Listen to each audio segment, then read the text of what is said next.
আসসালামু আলাইকুম রহমতুল্লাহ। একটা বিষয় আসলে বলার দরকার যে বর্তমান বাংলাদেশের যে অবস্থা আসলে এটা ভাবার মতো না।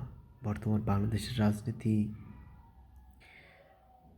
এত নোংরা রাজনীতি, যেটা আসলে বলে প্রকাশ করার মতো না।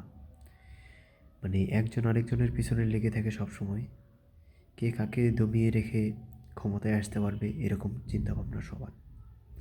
কিন্তু আসলে কেউ ভাবতেছে না জনগণ নিয়ে, যে জনগণের সেবা করতে হবে, ক্ষমতায় আসতে হবে, সুষ্ঠু নির্বাচনে ক্ষমতায় আসি, মানুষের ক্ষয়ক্ষতি না হোক, মানুষকে সুষ্ঠুভাবে কোনো ভোগান্তি না হোক, একটা সুষ্ঠু নির্বাচন হোক। এরকমটা আসলে দেখা গেছে যে খুব কম সংখ্যক রাজনৈতিক দল চাইতেছে। আসলে এটা থেকে দূরে থাকার দরকার আমাদের।